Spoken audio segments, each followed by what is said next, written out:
Welcome to Focus on Business, a podcast show for photographers with me, your host, Jane Goodrich. I'm talking to successful photographers so you can learn from our experiences and have the business of your dreams. So join us and let's focus on business. Hi, so today on the show, I'm really excited to welcome Lucy Baum, and she's a wedding and family photographer and also amazing at marketing and helping photographers market their business. So welcome, Lucy. I'm really excited to have you. Thank you. I'm excited to be here. Yeah. Can you tell our audience a little bit about yourself, where you are, how long you've been in business, and just your journey to photography? Absolutely. So I am a family and wedding photographer, and I have been in business sort of softly since about 2008, 2009. So it's been over a decade. I can't even believe I'm saying that. It feels like yesterday that I started the journey. 15 years at least. It's over a decade. Yeah. Yeah. And my start... Well, I have a little bit of a fun backstory about how it all started, but I live in Montreal, Canada, and I had moved to Toronto, Canada to complete my education in psychology, and then I started a marketing career there. So for 15 years, I worked in marketing agency, and but I always knew there was something more for me, that I wasn't meant for cubicle life, corporate life, even if I was good at it. And in the latter part of my career, I started with a marketing agency that did a lot of creative work, and I was much more involved with the creative teams. And I was asked to do, some search on stock photography. We had photo shoots, like this kind of thing. And that's sort of how the bug kind of started. Is that I was like looking at all of this. We were working with photographers. I was looking at stock photo sites, and I thought I could probably do this. This is kind of fun. And I would see pictures of those goldfish popping out of the fish tank or whatever, and like the photographer stopping, and I was like, oh, I want to kind of see if I can do something like that. So I pulled out my little Olympus point and shoot back at the time, and I tried my hand at stock photography. And that's kind of where it all started. I actually contributed to microstock for a little while, and it actually taught me sort of the good principles of what they look for in commercial photography. And I would start consuming the forums where people talked about how the photographs had to be technically perfect and commercially viable.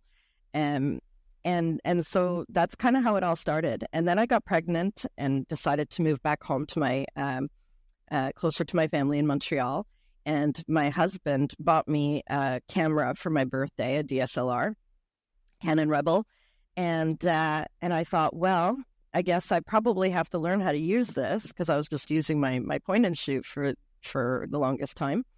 And so I enrolled in a night class, and then I enrolled in day classes at the university for 2 years. I studied part-time. And then once I caught the bug, it was, once it all clicked, it was done. I love it. And I enrolled in a 2-year commercial photography program that they offer here in my city. And in the meantime, I started to work for another photographer. She had a studio locally, and I started to do assisting and second shooting for weddings. So while I was studying, I was doing all of that. And, started out very humble. I was, doing passport photos and cleaning the studio and watching her light things and moving light stands around, so I think I put in my time. And once I graduated, that was 2012 when I graduated, it was like hit the ground running, and I started my photography business. But I did remain part-time. It was kind of like my off season from my other job, and I did that up until last year. So you did your other job part-time and your business part-time just to sort of supplement the off season. Yeah. When I moved back here, I wanted to be at home longer with my daughter, and I didn't want to go back to a traditional marketing cubicle life. And so I didn't really know what I was going to do. We moved here and my husband went back to work, and I was sort of just coming off of maternity leave. And through the grapevine, I heard that there was a position open in a nonprofit organization.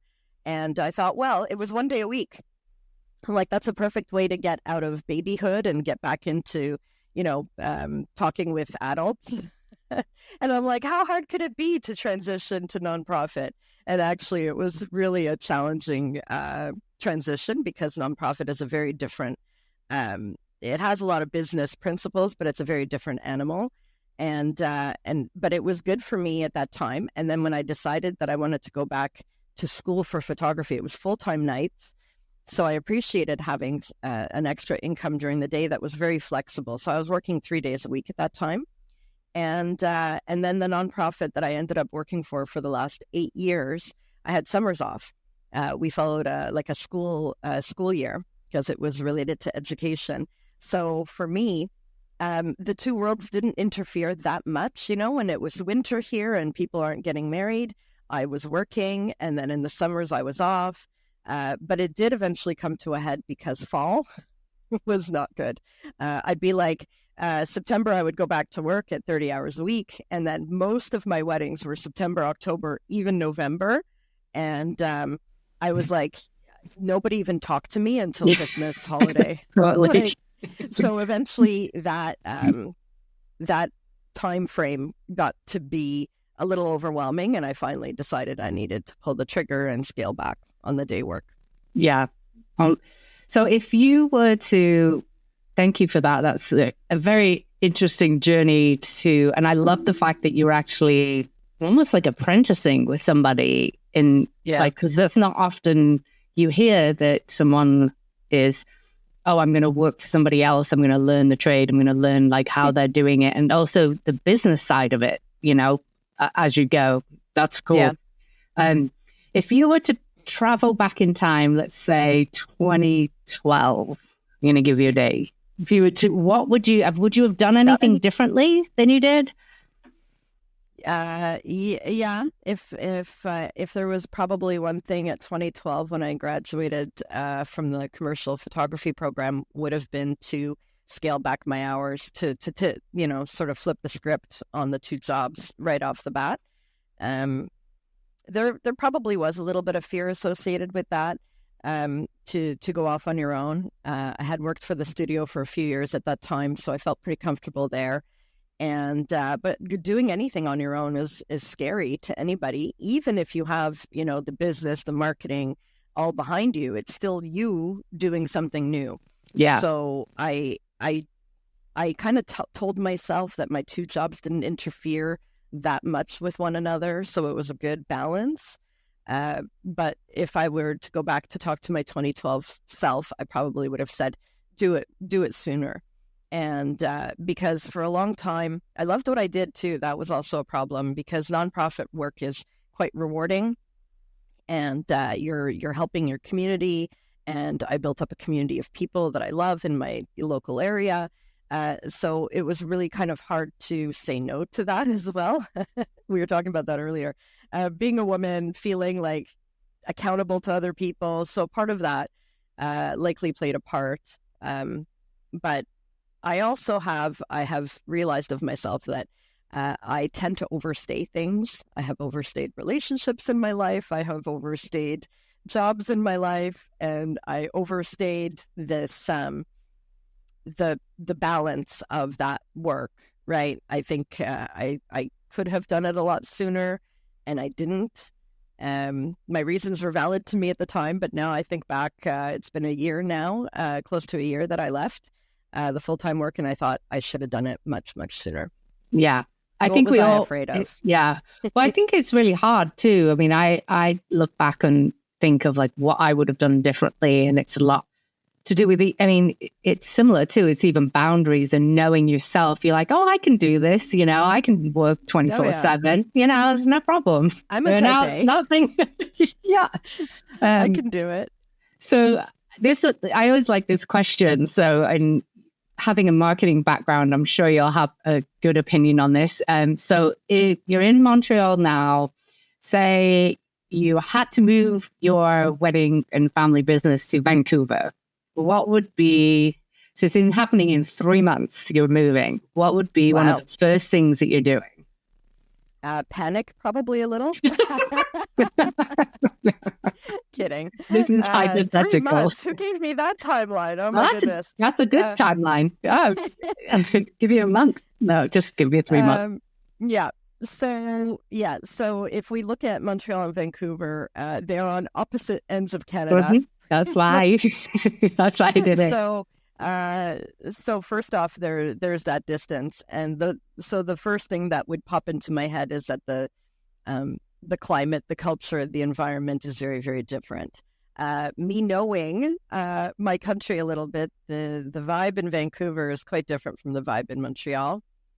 So one of the very important things would be to look at my work and look at the market that I'm moving into, and probably I'd go and stalk a few Vancouver photographers to see what kind of work is being done there. But the environment's so different. They have huge mountains. Quebec has a few. We have pretty good skiing here, but it's nothing like the Rockies in BC, right? So there's a very different environment there. So the first thing to look at is the type of work I do versus the type of work that would fit into that market. And if I had to look at, so I'd probably look at my portfolio a little bit to maybe see if there's any modifications I can make to put work forward that would be more relevant to that market. So if I've done any shooting in the mountains here in Montreal, Quebec, I would definitely prioritize that to make it look more like people could imagine themselves in those photos when I would go there. The other thing I would probably do is start blogging. That is probably a big one, because blogs get picked up, locations, venues, things like that. So I would start looking at ways that I could insert myself into the Vancouver photography market before I actually move there. So that would be probably some of the work that I would do in advance. And then once I moved there, then obviously things would change quite a bit in terms of, sort of putting boots to the ground kind of thing. And, and getting yourself, established. Yeah.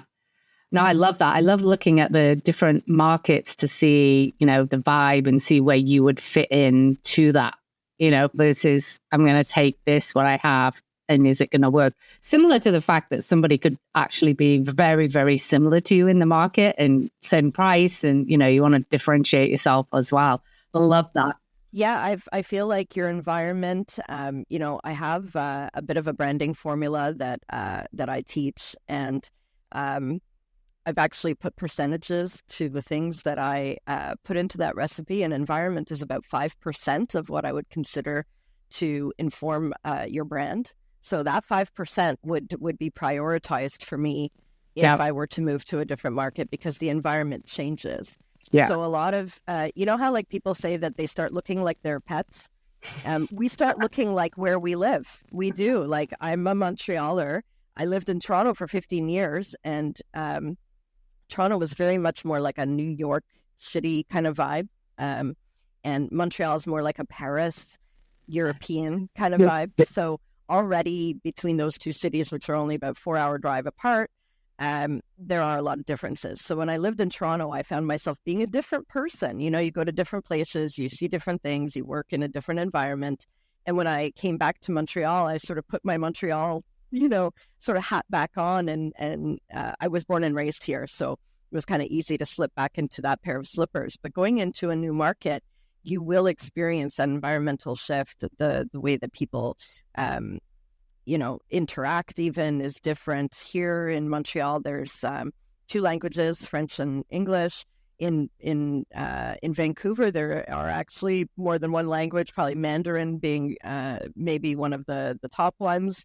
It's very, very different. So it's really important for you to look around to see where you're sitting, and then make an adaptation based on that, or really reflect on what part of your work is the environment has an impact on.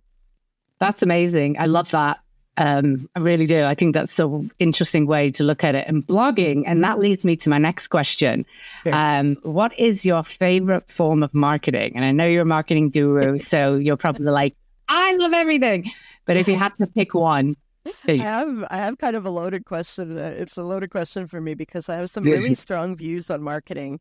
Good. Having been in the industry for many, many years, and then continuing my sort of self-study in that, I'm trying to challenge some of the marketing things that I see out there. And one of my favorite ways of marketing is to not rely on what I see as traditional ways of marketing, but to evaluate for myself. So I think it's very, very important for us to not just go to the store and try on all the outfits that everybody else is suggesting that we try on, but to go and really find an outfit that works, like asking the salesperson, what will look good on me, and finding, 2 or 3 items instead of taking the whole store into the change room with you, which is what I find a lot of people do these days in marketing. So you put out a post on media and you say, what is your best marketing tip? And then you receive 100, and then it's like trying on 100 pieces of blouses or pants. Whereas if you did a little bit more introspection, you might find some closer tactics that will work, or strategies. So for me, my marketing background was in loyalty marketing.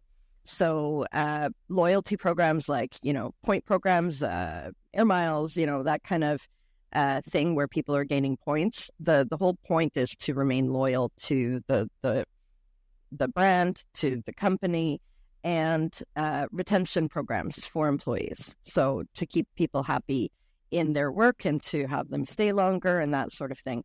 So understanding that my background is strong there, my most favorite and best and most effective marketing tactic has been client services, customer experience, because I have that background. So if I were to have asked somebody else and they say, well, just post on Instagram 20 times a day, I'm not really leveraging some strength that I have of having a career in that sector.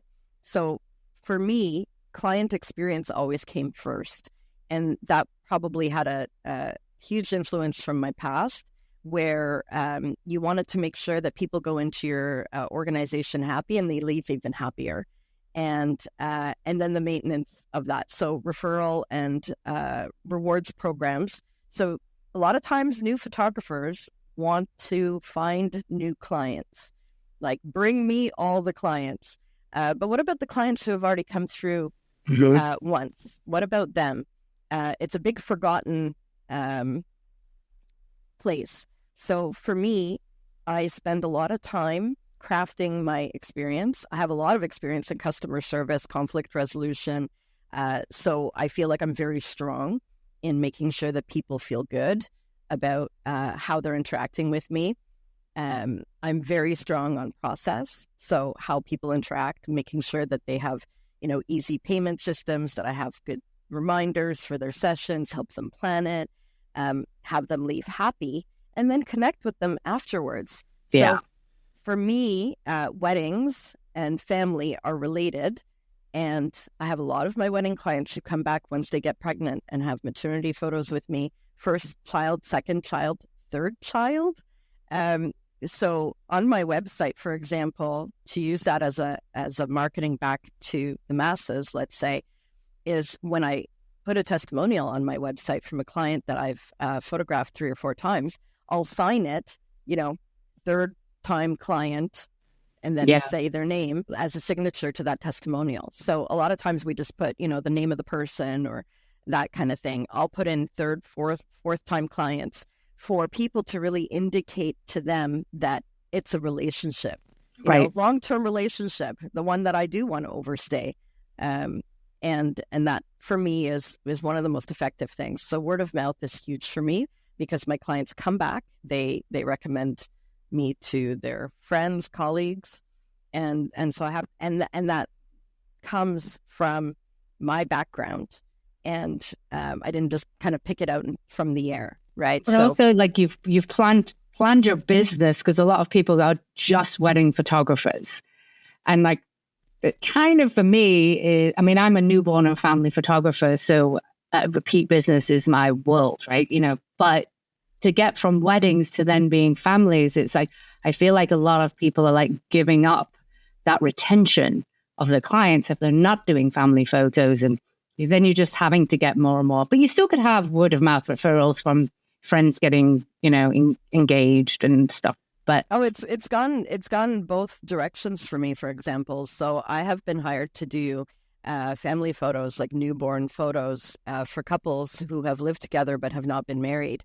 And in actuality, in Quebec, as a province, marriage is not as important to people, especially in the French Canadian landscape. So they don't get married; they just live together as common law. And so a lot of times we don't have this. The marriage rates here are actually lower than other provinces. But there's a lot of people who will decide to live together, have a family, and then get married. And so I've had a few clients like that. So they become my wedding clients after I've already done a newborn shoot for them, Yes. and so it could go either way. And I know that a lot of newer photographers struggle with the question of niching versus not niching. But if you do absolutely everything and you position it that you do everything, that's probably more where the problem lies than actually shooting everything. Right. Weddings and family, I position it so that it's like kind of two specialties that work very closely together. And the way I see it is that they are kind of symbiotically working with one another. Yeah. And they naturally go from one to the other. The other thing that does is that it allows a little bit of diversification. So too much diversification, too much dilution may not serve us in the best way, but a little bit might be good. And for those of us who were trying to work in 2020 and, there was no weddings, but that summer, the summer of 2020 or the fall of 2020, I had an inordinate amount of families calling me for outdoor photo sessions, which were allowed at that time, but wedding venues couldn't reopen. So I had business still through my family photography. So a little bit of diversification is good, but positioning that is a very important if you choose to do more than one, very specific thing. Yeah, that's a great answer to that question. Thank you, Lucy. So this is sort of a two-part question, and I will probably say this is sort of like when you're full-time photographer, or even like, how do you balance life, like work-life balance? And we know that you sort of had to struggle a little bit when you're working full-time in the fall, but like, do you have, and there's no wrong answer, do you have a schedule? Do you outsource? Like, how do you sort of manage the weight of running a business? Because we know it's not just the shoot. Yeah, I understand.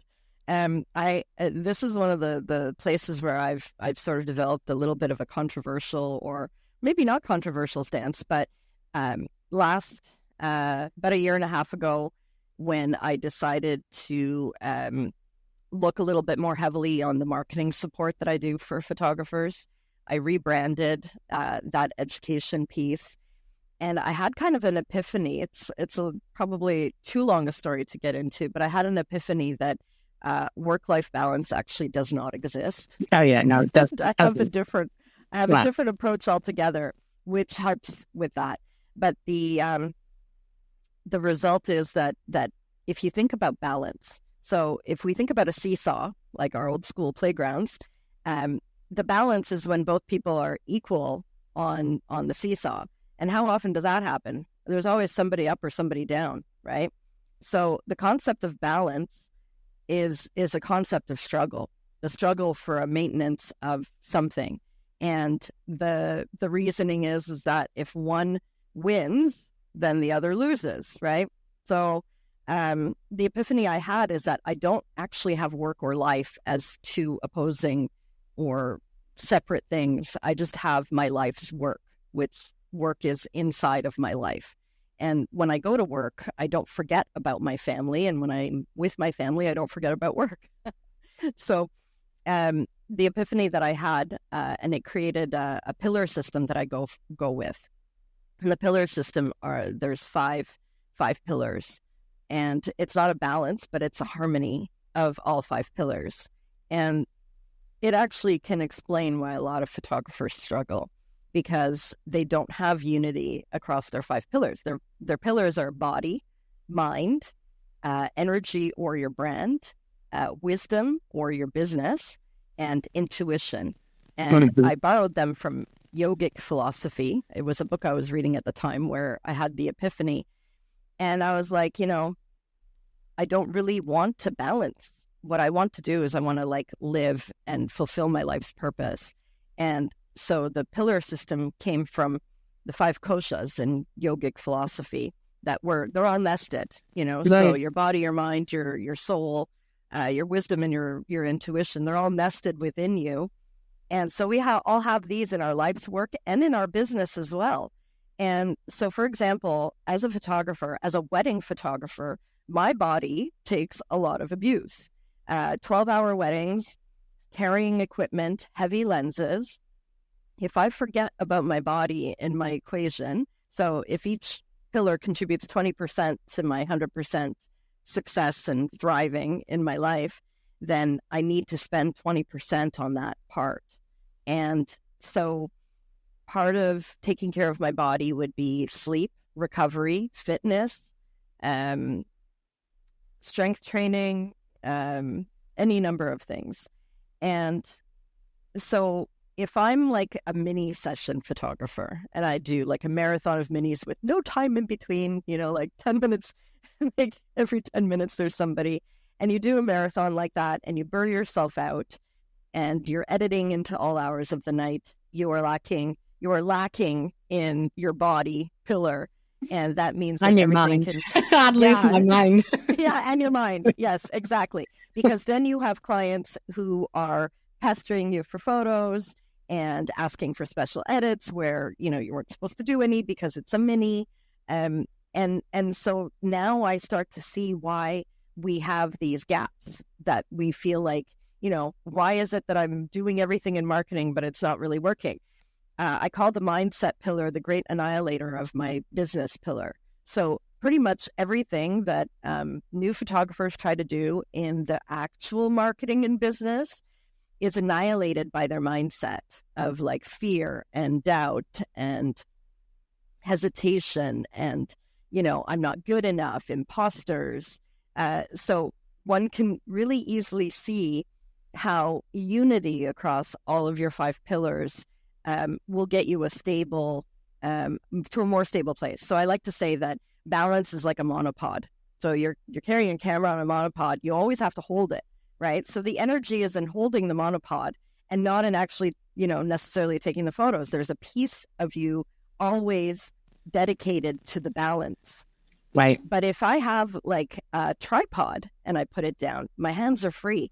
I'm free to direct the scene, to look at the light, to do what it is that I need to do for the best photos. So I call my 5-pillar approach the 5-legged tripod. I love it. I was just thinking, I was doodling a tripod as we were talking. So it's like a 5-pod. And if you think about 5 legs holding your business, and you are equally thinking of all 5 of those and not forgetting one for the other, then we will naturally come to a place of harmony, not necessarily balance. I think, I was thinking about this as I was going into the recording today, and I thought, have we ever heard anyone on the planet ever say that they've achieved a work-life balance? It's always the struggle for the work-life balance. Yeah. And nobody, I don't know, maybe there's a few people in this world who have said, I have struck that balance and I am in perfection, in Zen. Doesn't happen. Right. So I'm like, maybe we should look at it a little bit differently, and maybe we shouldn't create it as a seesaw, and maybe we should just have a stable base and think of all of the different aspects and how they interact with one another. I love that. I love the fact when you said, no, actually work is inside my life. Like it's a part of my life. I love that. Like when you think about it like that, it's so true. It's just a part of life. And I, having a 9-year-old daughter, I remember I just listening to another photographer. I think she's been shooting for like 25 years. And she just, as a mom, and you're trying to like do the work-life balance or whatever it is, and now I need the pillar system, Lucy, thank you. But she actually, it was interesting. She said, she always had her daughters and her son always come to the studio, and it was a part of them. So even though I do use the term work-life balance, I feel like, my daughter's in the other room right now because it's her spring break, and it's like, everything's part of it, life. Yeah. And so when we create that separation, we kind of feel like it has to be one or the other, right? Like the seesaw, when one's up, the other has to be down. And as women, we have a lot of guilt around that. And one of the beautiful parts of my pillar system is the fact that I can lower my level of guilt. I've joked in other forums that I will one day write a guilt book, just as a little fun thing, like everything that women are guilty about. And here's a take on it. Yeah. But if I think to myself that my life has these pillars and my business has the same pillars kind of nested in them, and if I know that my body, for example, it's a good example because kind of brings the life part into it, is that if I'm burnt out, I'm not going to be good at what I do. And so in the pillar system, knowing that 20% of my business success is in that pillar, that means that if I am working out, how many of you have been at the gym and you're working out and you're like, I should be editing, right? Like I should have written, been inside, like, why am I here in the day? I feel like other people are at work. I shouldn't be doing this. This is like frivolous. But if you really think about it, that your body is 20% of your business, then it is a business activity to be making sure that body is healthy and strong and has endurance, which means I can take the guilt off. So when I go to the gym, I'm working. I'm working on my life's work, and it takes away the guilt. So we don't have to be guilty about any of these things that we do. Now, of course, somebody can say, well, my mind is in the trash, so I'm just going to go and binge watch Netflix for a little while.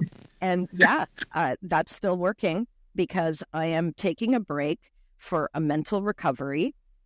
But of course, somebody's going to come back to me and say, well, now I've binge watched 3 days worth of, I'm like, okay, now you're taking it a little bit too far, but understanding sort of the philosophy of it.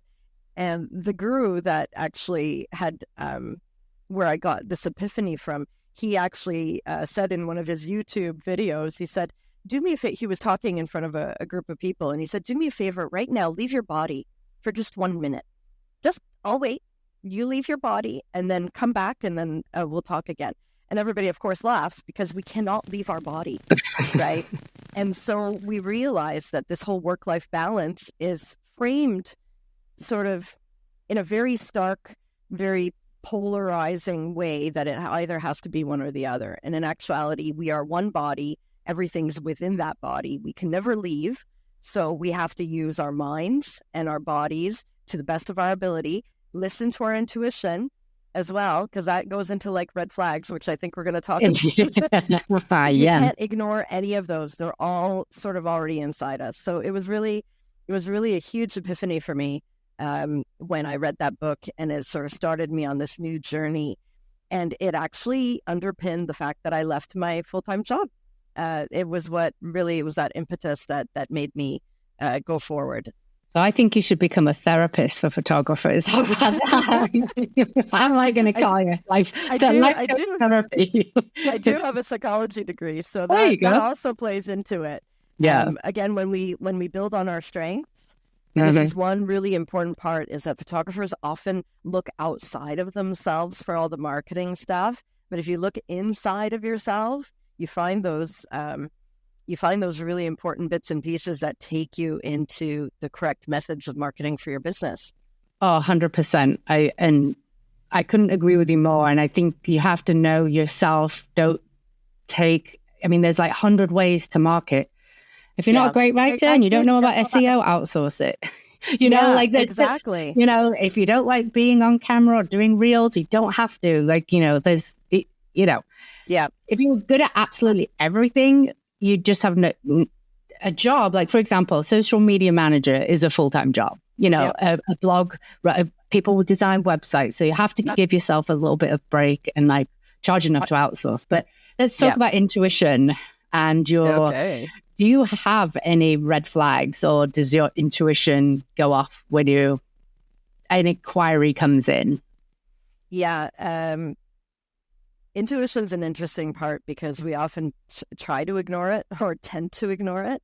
And so that's why it's 20% pillar as well, is because our intuition actually tells us, it's our guidepost, right? It tells us which direction to actually go in. I heard something recently related to a food documentary where somebody said, we actually already know what to do. I'm like, oh my God, that was pretty profound. Like, we know what we should do for our health. We just don't do it.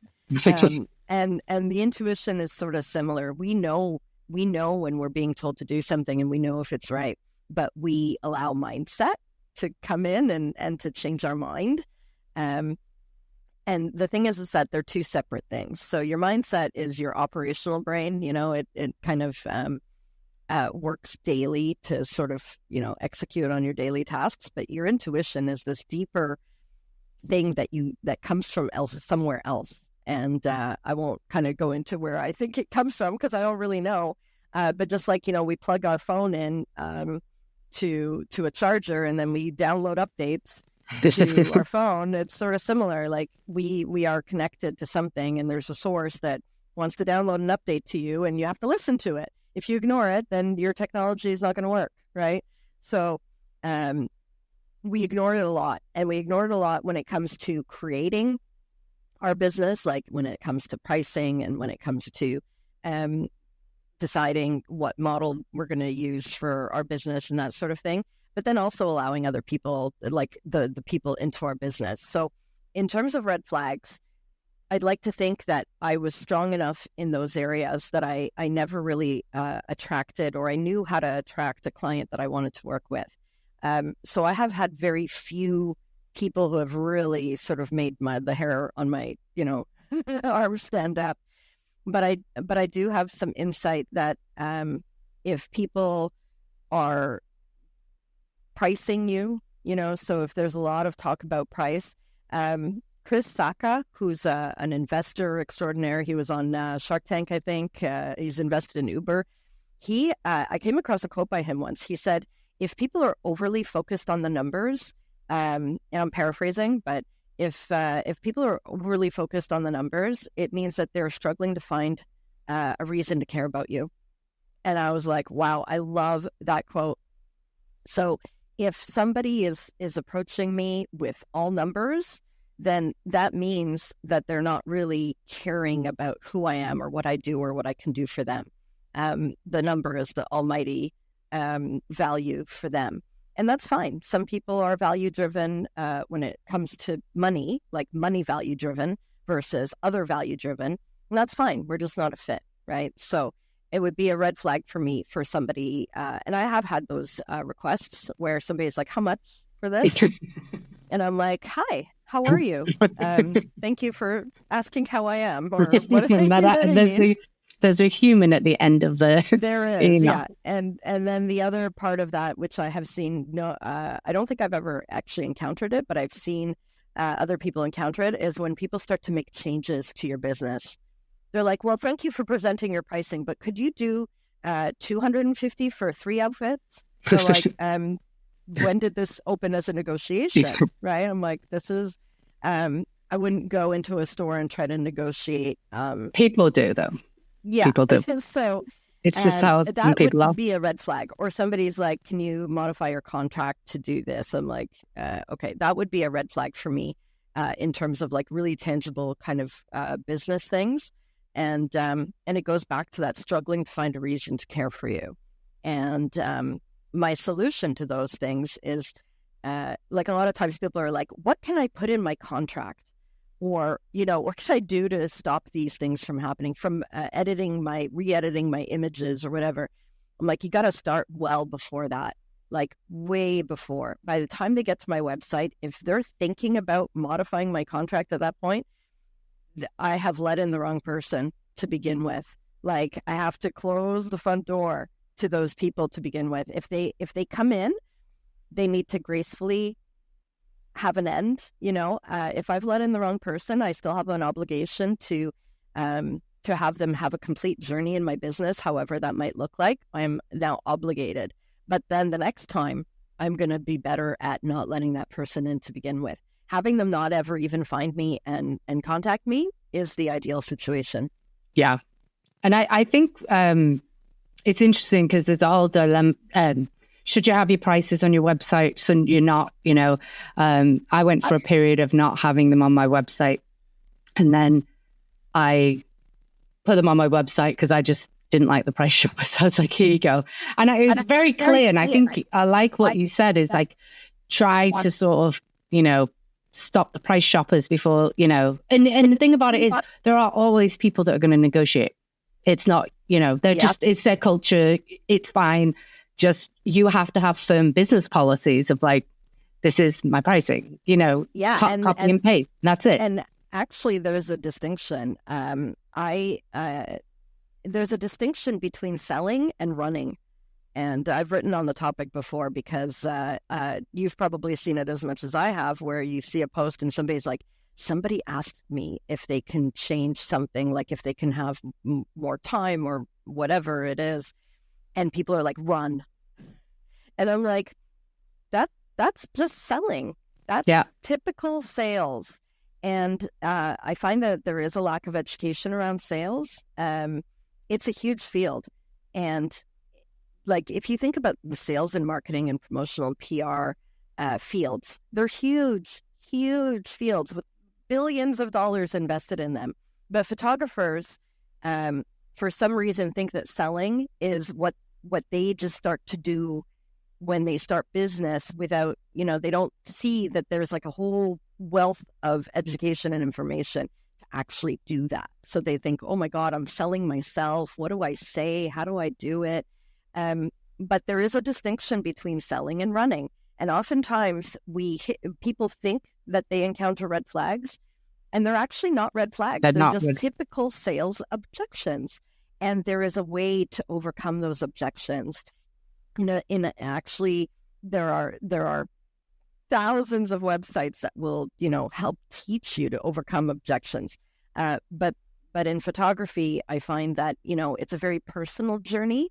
So super connected to ourselves that we have a lot of trouble separating ourselves from that business. Yeah. And then we do things that we think we should do by ourselves. And in actuality, sales and marketing, they run counter to a lot of things that we feel like we should be doing. And it feels uncomfortable. So people don't do it. And that holds us back. And that's mindset. Yeah. So it's all mindset, and I actually have a little bit of a cheat for that. You'll probably be like, Jane, you shouldn't do this, but I actually, when I noticed this, I have an assistant, and I was busy one time on a shoot, and she was asking me a question. Someone was, I was like, can you just write back and say it's not a studio policy? And so she did. She was like, hey, it's Cindy, just popping in here. That's not our studio policy, blah, blah, blah, blah.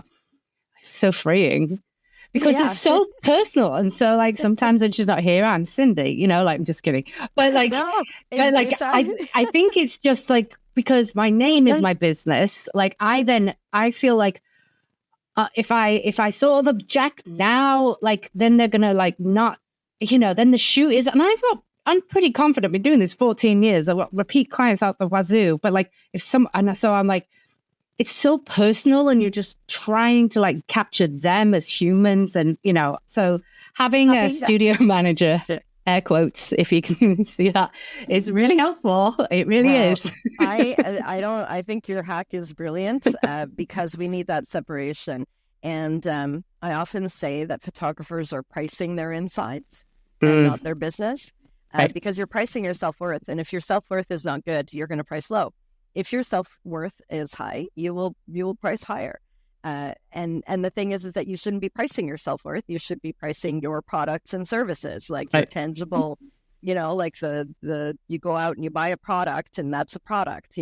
We have the same products, but we don't think of them that same way. Right. And I sometimes say to people to do exactly that. If you were to hire a salesperson or an assistant, what would you tell them that their job role was? So if you created a job description for them, you would say, I want you to sell my services high and low, like get the best price for me, sell, get me a boatload of clients walking through the door. If you were to hire somebody, you would tell them to do that, and you would pay them to do that. And if they didn't perform, you would not have them. You fire yourself as a salesperson, right? Exactly. Well, this is it. So if you hired a salesperson, you would ask them to do something very different from what you do as your own salesperson. So as our own salespeople, we don't try to sell our service. Like, how do you not sell? It's kind of funny. If I hired somebody, I'd say, sell my services. But as a new photographer, I'm like, I can't sell. I can't take money. It's really weird. So yeah, fire yourself. You're a terrible sales employee, and hire a sales employee. And I speak of that metaphorically because people often can't afford to hire a salesperson. Right. But metaphorically, you have to hire a salesperson, which means you have to become one. But Yeah. the great thing is that there is education around doing that. And it's not just think of what feels good or doesn't feel good, because that often just does not work, and we feel it. Yeah. And there are actually principles to follow, and And I'm lucky that I have, because at first it's very daunting when you're building your business, and someone wouldn't book me, and I'd get really sad, and I'd be like, I suck, and my sister, I have a twin, she's in sales. She's like, it's a numbers game. It's sales. And I was like, huh? She's like, it's sales. Figure out how you can increase your inquiries, and yes, target the right people. But it still is, even if you have the perfect ideal client landing on your website, chances are they might not book 20% of the time. You might book that person 20% of the time. So you have to focus on getting those inquiries up however you can. Exactly. In order to get the sales. And then it's all math, right? It's all math. Yeah. And we hear all the time, we're like, what good was math in high school or whatever?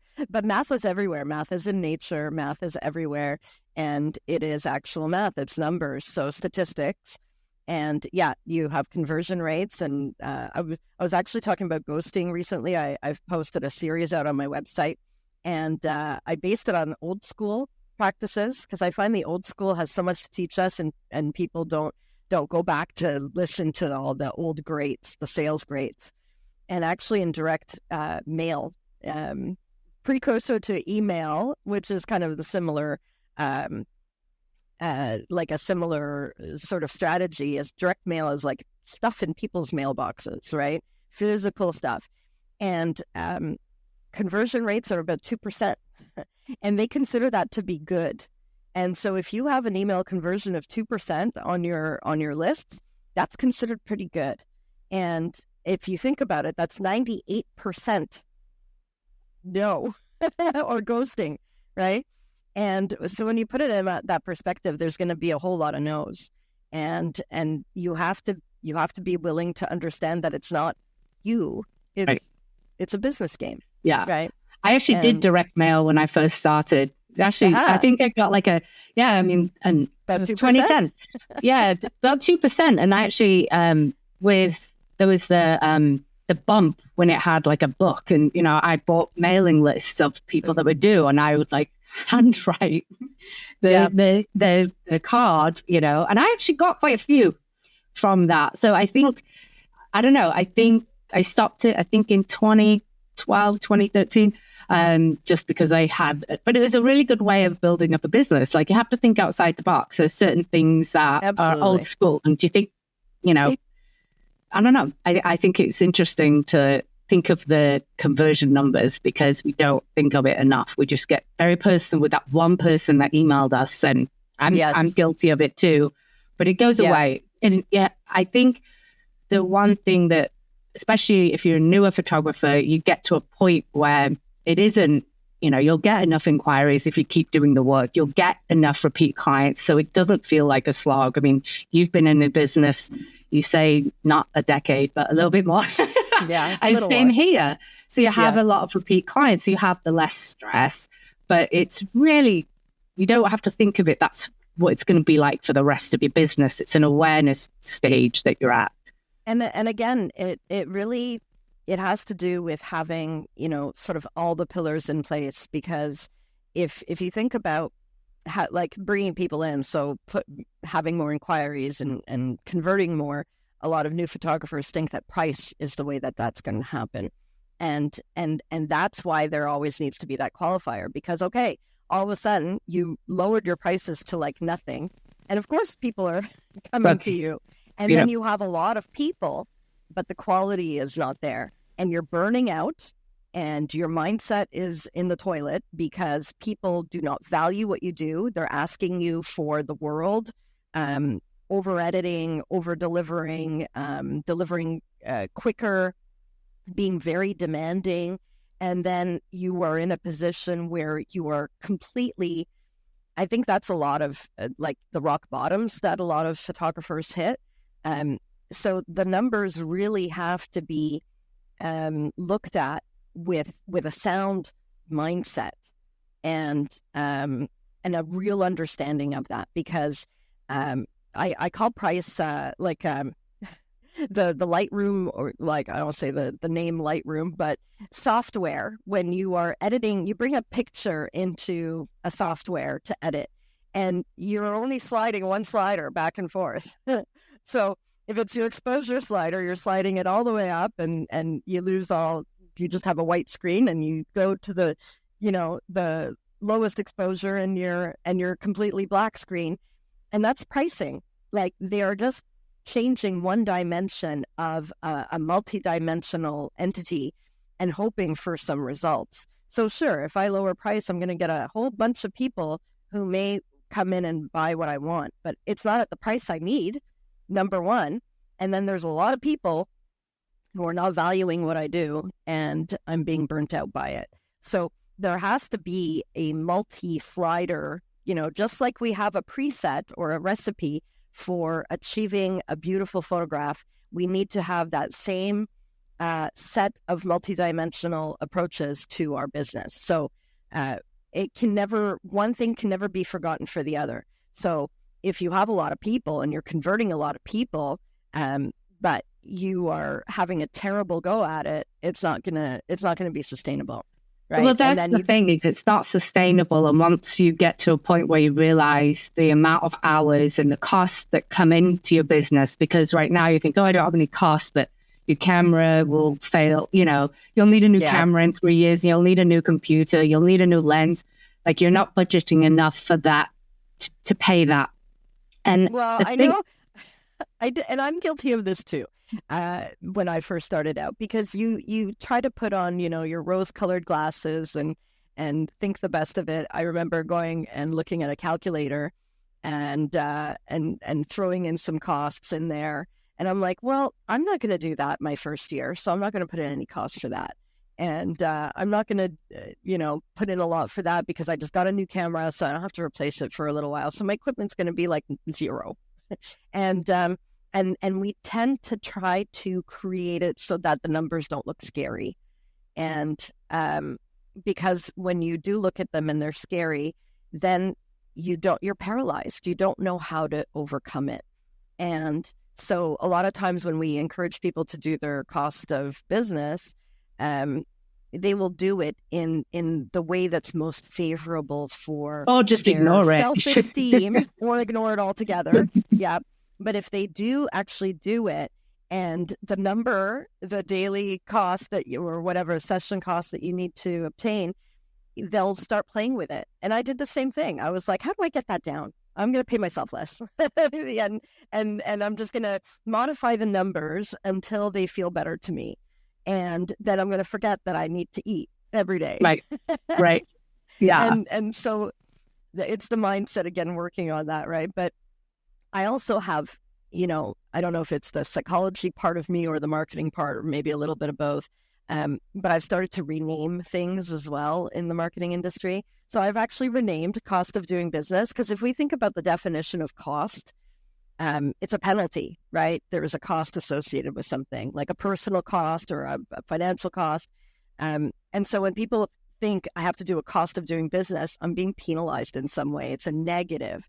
And in actuality, it's not supposed to be. It's supposed to be something that is going to support that life's work that you want to do. Yeah. And help you thrive. So I've renamed it to call it a dream allocation. Oh, that's so awesome. An allocation is a sharing of resources. So I'm going to put some resources here and some resources here. And the dream is the dream. Like, keep the dream in mind. It's a dream allocation. We're not trying to punish anybody by suggesting they run a cost of doing business. No. We're actually trying to help you fulfill the dream. And if you think about the numbers as supporting your dream, wouldn't you maybe feel differently about them? They're there. They're beautiful. Money is beautiful because it will help you reach all your goals, and it will make your clients happy. Yeah. I love it. I did a calculator myself when I renamed it Smart Profit Calculator. Yeah, and I should probably Smart Dream Calculator, because it's funner, much more fun. So on to funny things. What was the funniest shoot that you've ever done, or worst shoot, or best shoot? Anything? Yeah, I kind of tried to think about that one. I've had a lot of fun shoots because I tend to have a very relaxed sort of way about my photography. So I have a lot of fun with my clients. But I did think about one that really helped me sort of learn how to say no. Because at the very beginning, again, you want to say yes to everyone, and you want to have business, you want to build your portfolio. It's very hard. No is a very, very hard little tiny word. And I was approached by a lady who had like a teenage son who was a singer. And she wanted to do a shoot for an album cover, a CD cover. And she went on and on, like, you're like, you don't want the person who just says price, price, price. But she explained to me how important it was for his success, to her. And she went on and on about how he's going to be a superstar, and she's, doing all in her power to bring her son, he was recording this album or whatever it was. And she went on and on about that. And I had not really done any sort of commercial licensing at that point. So there is a Canadian regulatory body for commercial licensing prices. So I referenced that, and they did have things like a CD cover, how much of a commercial fee I should charge on that. And then, I had a lot of great ideas for her, and I created a proposal for her for a session where we could, find a theater and have him on a stage, some really cool stuff. And considering the prices of today, it was really still quite a low price that I can't remember what it was, but it wasn't terribly high, considering. Anyways, as soon as I sent her that price, she wrote back to me, and she was like, "Wow, this is like way over like what I thought it was going to be," and of course she said no, and she asked me if I was willing to budge on that. And I was like, okay, so you've just gone on about how you want to have ultimate success for your son. And I understand that he's your flesh and blood, but you want to build that on the backs of people who you will step on to get there. And I was like, yeah, that's a hard no for me. Only because of how much she wanted to leverage every dollar out of everybody, bleed them dry to catapult her son. And I really felt, so some people write back and they're like, oh, you're outside of my budget, or that's too expensive, whatever. That's fine. I can live with that.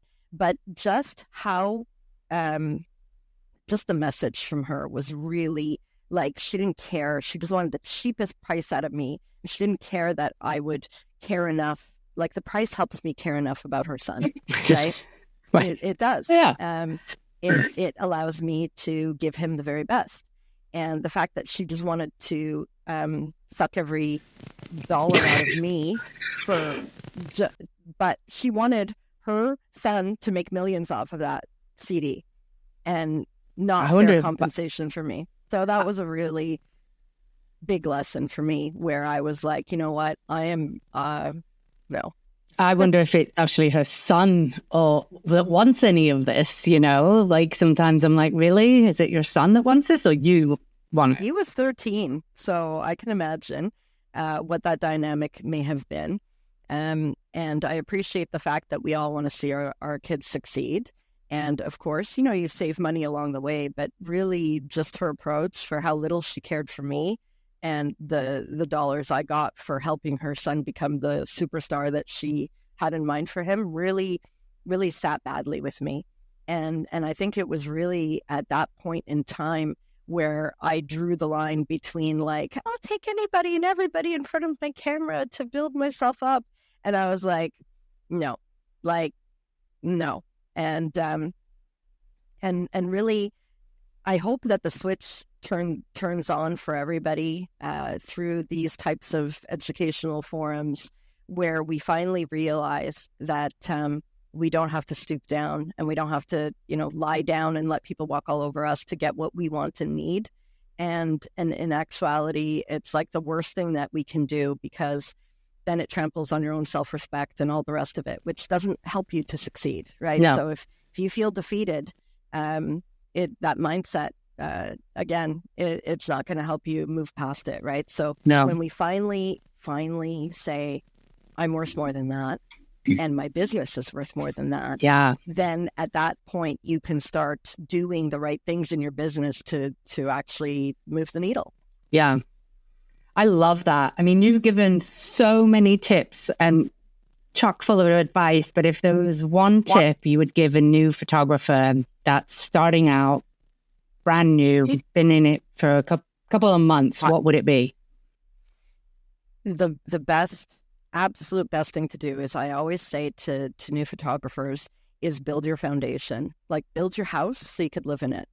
And it's really hard, because the way that we start is typically not in a business-minded way. We're photographing our children, let's say, our babies, and then we get interested, and somebody asks for us to take some photos of their babies, and it comes as a very personal hobby type of journey.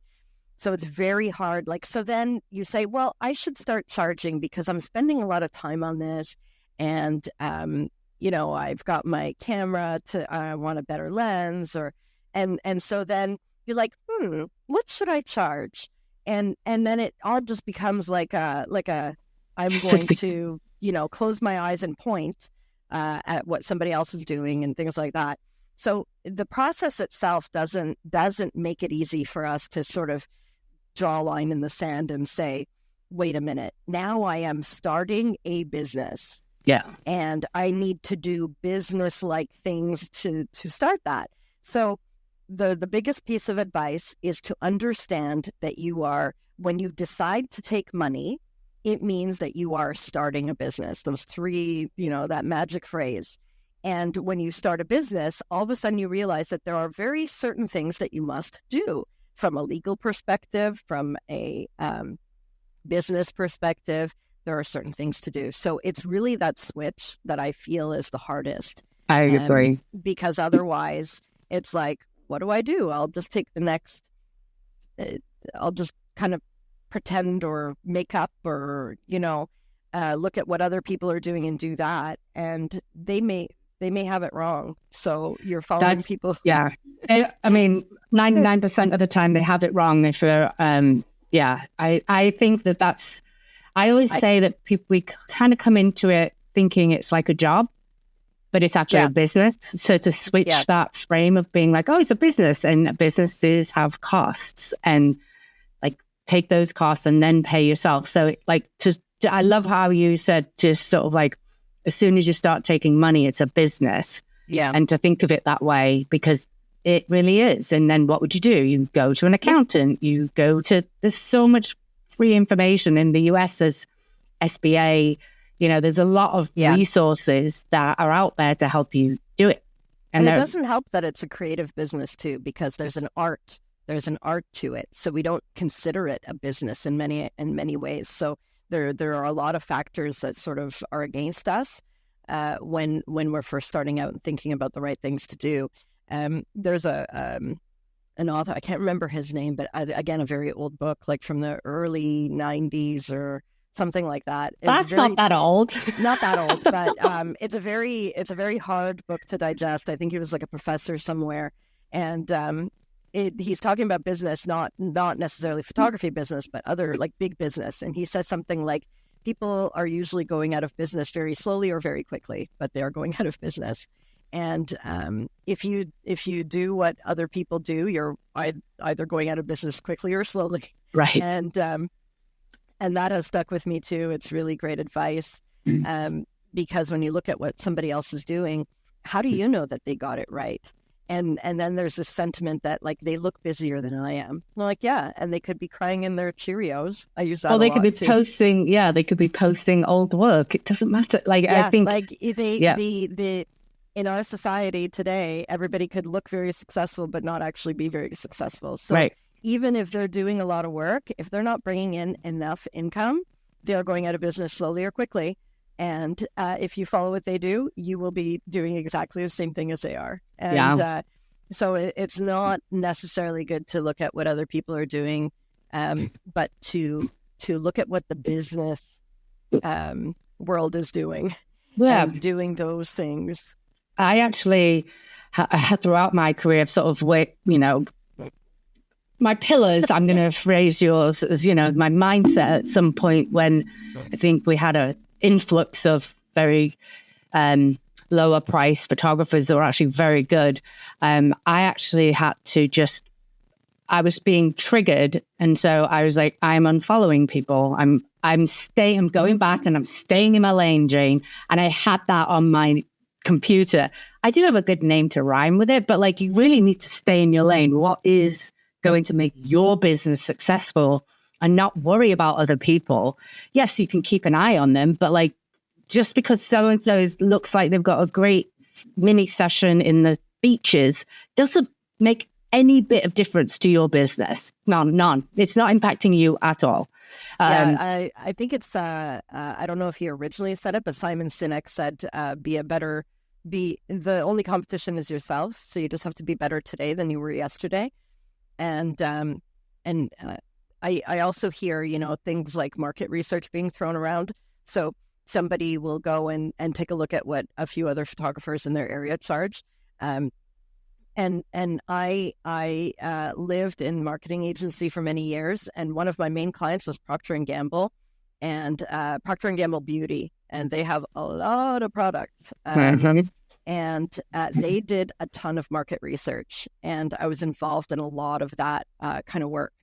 And the thing is that they know the proper ways to do market research, and there's a lot of bias that needs to be eliminated in that process. Right.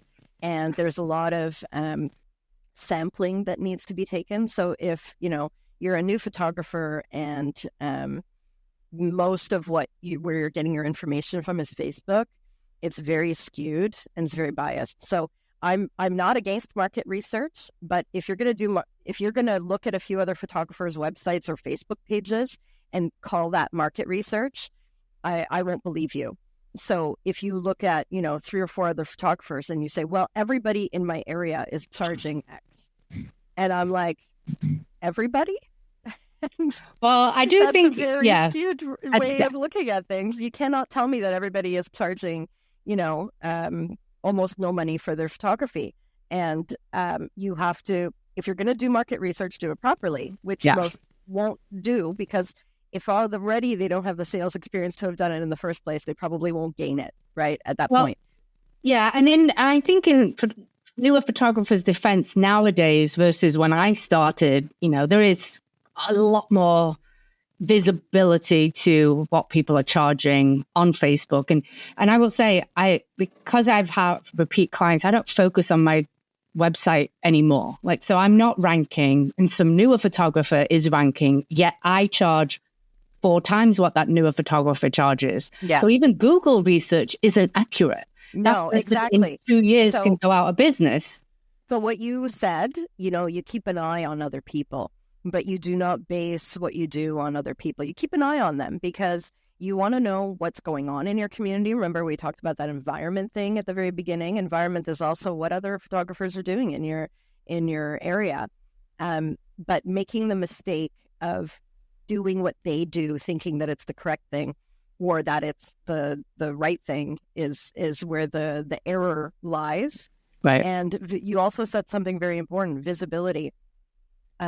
Lower priced photographers are actually quite visible on mediums and platforms like social media, because social media is a free platform.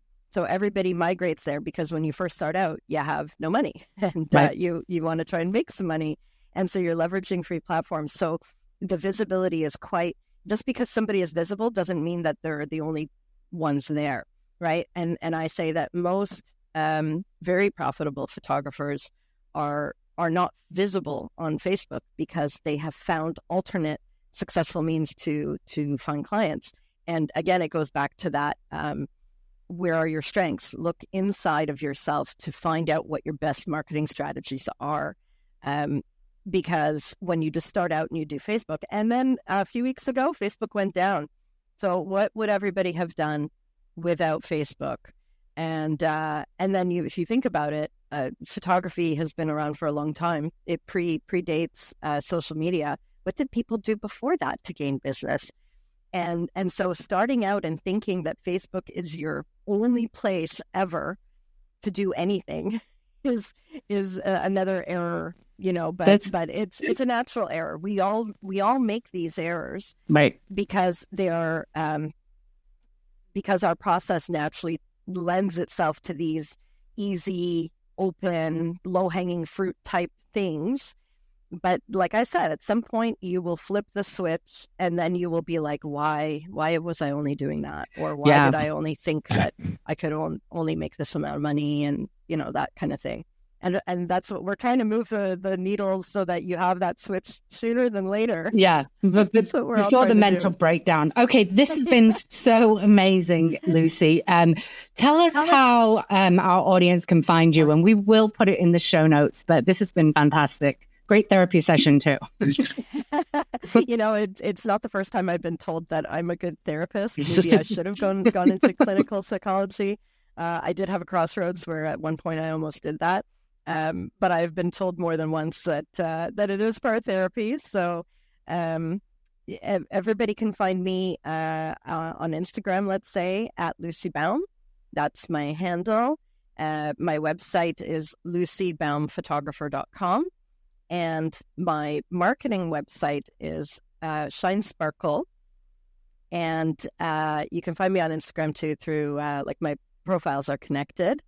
And Shine Sparkle is without the E at the end of Sparkle. It's just an L, but shinesparklemarketing.com. But I bought both domains. So if somebody misspells it and types in Shine Sparkle, then they'll get me too. So it talks a little bit more about the 5-pillar approach that I've developed. And also I have talked a lot about, I'm developing the area around loyalty marketing.